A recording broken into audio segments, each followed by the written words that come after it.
ভাবুন তো, পৃথিবীর সবথেকে বিধ্বংসী বোমাটা একটা সাধারণ ট্রাকের ভেতরে লুকিয়ে আছে, আর সেই ট্রাকটা মহাসড়ক দিয়ে ছুটে চলছে। পারমাণবিক বোমা, একটা মাত্র বিস্ফোরণেই যে অস্ত্র পুরো শহরকে মাটির সাথে মিশিয়ে দিতে পারে। একটু ভুল হলেই কি হতে পারে কখনো ভেবে দেখেছেন? যদি এই মারণাস্ত্র ভুল মানুষের হাতে পড়ে যায় বা দুর্ঘটনা ঘটে, ক্ষতি কিন্তু শুধু একটা দেশের হবে না, পুরো পৃথিবী ভয়ঙ্কর পরিণতির মুখে পড়বে। তাই এই পারমাণবিক অস্ত্র পরিবহনের নিরাপত্তার ব্যাপারে বিন্দুমাত্র ছাড় দেওয়া হয় না। এমন কঠোর নিরাপত্তা বলয়ে ঘিরে রাখা হয় এই কনভয়গুলোকে, যা হয়তো মার্কিন প্রেসিডেন্টের গাড়িবহরের নিরাপত্তাকেও হার মানিয়ে দিবে। কিভাবে আমেরিকা তাদের পারমাণবিক বোমাগুলোকে এক জায়গা থেকে আরেক জায়গায় স্থানান্তর করে, কিভাবে গুপ্তভাবে এবং দুর্ভেদ্য নিরাপত্তার মাধ্যমে যুক্তরাষ্ট্রের পারমাণবিক অস্ত্রগুলো বহন এবং নিরাপত্তা দেয়া হয়। এই মিশন যেন কোনো থ্রিলার সিনেমার দৃশ্য, কিন্তু এটা সম্পূর্ণ বাস্তব। চলুন এবার সেই গোপন নিরাপত্তা ব্যবস্থার রোমাঞ্চকর গল্পটা উন্মোচন করা যাক। আমেরিকার পারমাণবিক অস্ত্রবাহী গাড়িবহর যখন রাস্তায় বের হয়, তখন দূর থেকে মনে হতে পারে কোনো ভিআইপি বা রাষ্ট্রপ্রধানের গাড়িবহর যাচ্ছে। আসলে এর গুরুত্ব তার চাইতেও বেশি। এই কনভয়ের সামনে পেছনে থাকে পুলিশের টহল গাড়ি, যারা ট্রাফিক আটকে রাস্তা পরিষ্কার করে দেয় যেন প্রধান বহর বাধাহীনভাবেই এগোতে পারে। সাধারণ মানুষ বুঝতেও পারে না যে আসলে এখান থেকে কি যাচ্ছে। পুলিশের গাড়িগুলোর ঠিক পেছনেই থাকে আসল নিরাপত্তা বহর। কালো রঙের শক্তিশালী সাজোয়া যানগুলো চারদিক থেকেই সেই পারমাণবিক ট্রাকটাকে ঘিরে রাখে। সাধারণত একটা ট্রাকের সঙ্গে প্রায় 5টা সশস্ত্র সাজোয়া গাড়ি থাকে এবং আরও 2টা এগিয়ে গিয়ে 1 কিলোমিটার সামনের রাস্তার পরিস্থিতি নজরদারি করে। এই বিশেষ সাজোয়া গাড়িগুলো দেখতে সাধারণ এসইউভির মতো হলেও বাস্তবে ছোটখাটো ট্যাঙ্কের মতো সুরক্ষিত।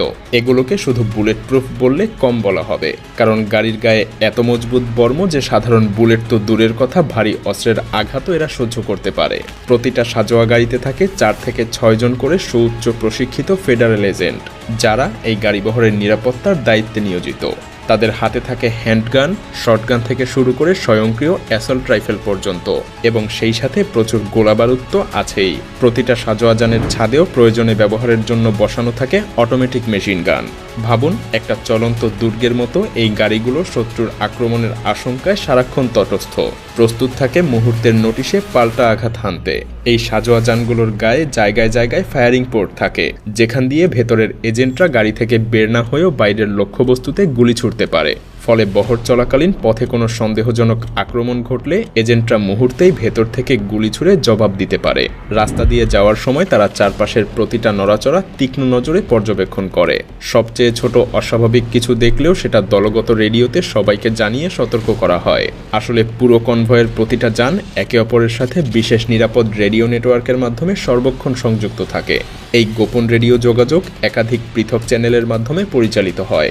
একাধিক চ্যানেল ব্যবহারের উদ্দেশ্য হলো শত্রুপক্ষ যদি একটা ফ্রিকোয়েন্সি জ্যামও করে, তবুও যেন অন্য চ্যানেলে বহরের এজেন্টরা পরস্পরের সাথে কথা বলতে পারে এবং সাহায্যের জন্য ডাকতে পারে। উদাহরণ হিসেবে, একটা চ্যানেলে সব সাজোয়া গাড়ি নিজেদের মধ্যে আক্রমণ হলে কি করবে তা সমন্বয় করে, আর একটা চ্যানেলে সামনের দূরবর্তী স্কাউট গাড়িগুলোর পরিস্থিতির আপডেট দেয়া হয়, এবং তৃতীয় একটা চ্যানেলে কেন্দ্রীয় নিরাপত্তা কক্ষের সাথে সবসময় যোগাযোগ রক্ষা করা হয়। আলাদা আলাদা কোড নেম এবং এনক্রিপ্টেড ভাষায় কথা বলা হয়, যাতে এর অর্থ বাইরের কেউ বুঝতে না পারে। কনভয়টার সাথে যুক্ত থাকে একটা জাতীয় কন্ট্রোল সেন্টার, যা 24 ঘন্টা রিয়েল টাইমে তাদের গতিবিধি পর্যবেক্ষণ করে। কোনো বিপদের আভাস পেলেই এই নিয়ন্ত্রণ কেন্দ্র থেকে সাথে সাথে নিকটবর্তী বিশেষ পুলিশ বাহিনীকে সাহায্য করার জন্য পাঠানো হয়। তবে অতিরিক্ত বাহিনী এলেও সরাসরি কনভয়ের এজেন্টদের সঙ্গে তারা মিশে যেতে পারে না।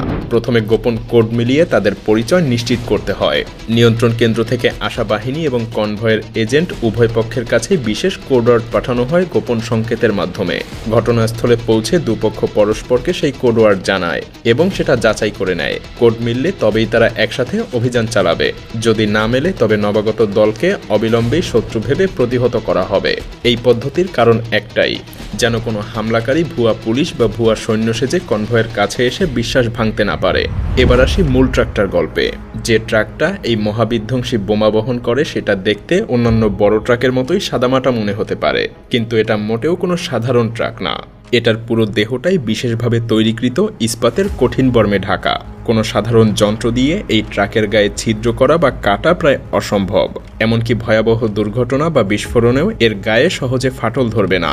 যদি একে আগুনের মাঝেও ফেলে রাখা হয় তাহলে ট্রাকের ভেতরে যে পারমাণবিক বস্তু আছে তা বেশ কয়েক ঘন্টা পর্যন্ত নিরাপদে থাকবে।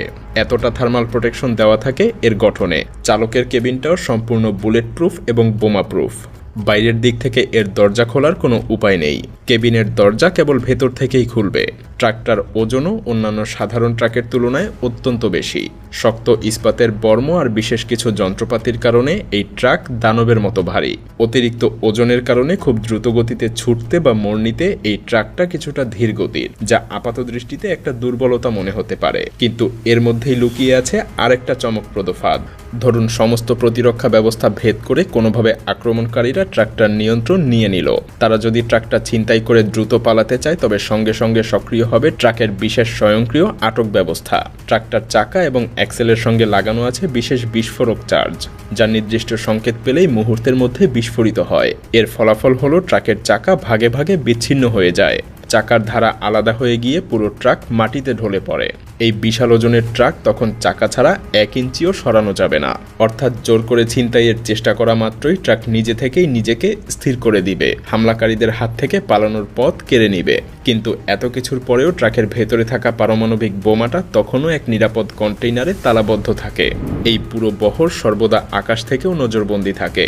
কনভয়ের ওপরে আকাশ থেকে ঘুরতে থাকে সশস্ত্র হেলিকপ্টার স্কোয়াড্রন, যারা উপর থেকে পুরো পথটাকেই পর্যবেক্ষণে রাখে।